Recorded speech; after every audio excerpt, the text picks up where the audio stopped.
Hey YouTubers, this is Rag Princess Sos, and today I'm going to show you how to upcycle a t-shirt scarf. So for this you will need an old t-shirt. This one I cut the pattern off the front, so I obviously am not going to be wearing it, and you just need the bottom anyways. You will need something to mark with, but since my t-shirt is black, I'm going to be using pins instead. Either works, they're both fine. Then I'm going to be using a tape measure, but you can also use a ruler if you wish, and a pair of scissors to cut with. And there's our t-shirt, so let's get started. First thing you want to do is lay it out completely flat, make sure there's no wrinkles and everything's lined up. Then take your ruler or measurement item and measure from the bottom, middle, all the way up 12 inches.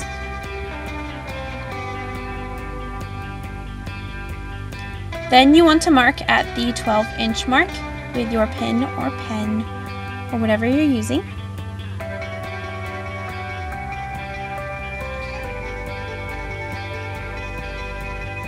And then measure up on the side of the shirt 5 inches.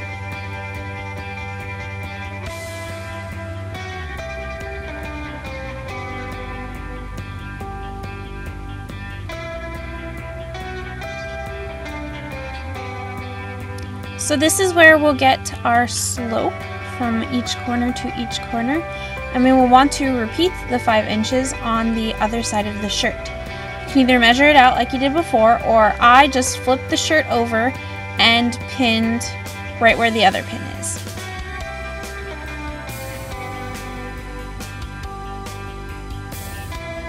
You gotta make sure it's even.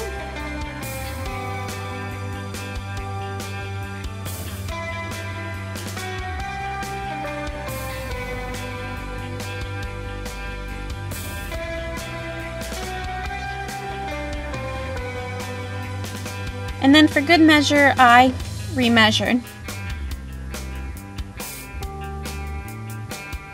Now what you want to do is take your ruler or measuring implement and stretch it out between the 2 points and then pin along it to make a line. Or if you have a pen, just draw a straight line.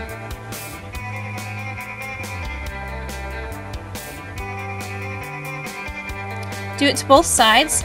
And then you want to take your scissors and cut along this line. Be very careful when you're using pins that you do not try and cut through the pin. To make it easier, I just folded it like I did before and just cut along. And here we have our scarf piece. So now we need to make the fringe. So we want to measure from the bottom, from where you cut, up to 3 inches.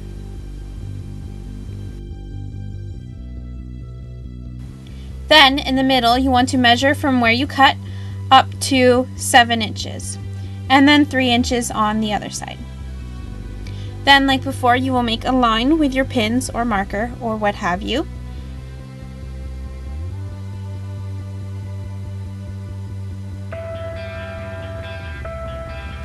And then you want to snip the ends up to these lines and snip the middle so you have a good marker to start with.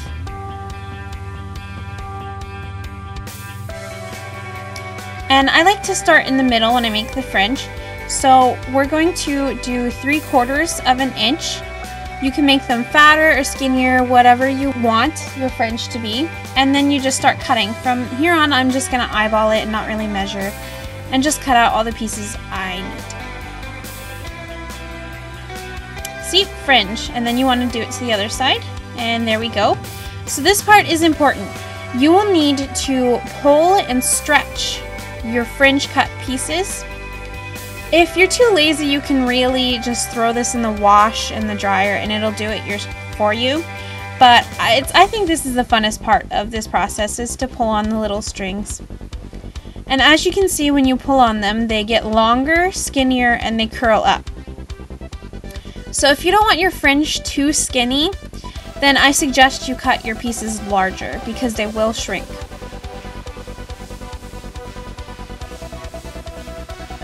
And then you just continue the process throughout the whole scarf.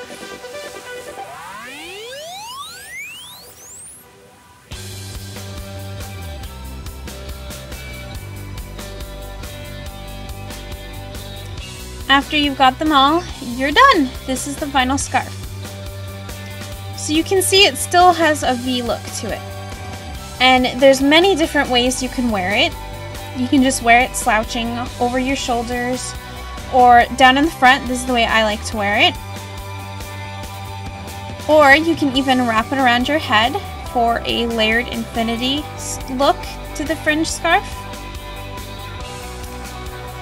Or an even fun way to do it is to bunch it up and use a safety pin or a brooch. This one I made out of felt.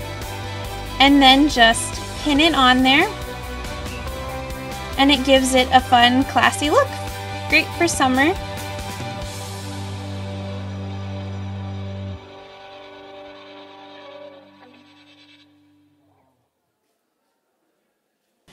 I hope you guys enjoyed this tutorial and look forward to seeing more UpCycle tutorials to come. Have a great day, guys. Bye.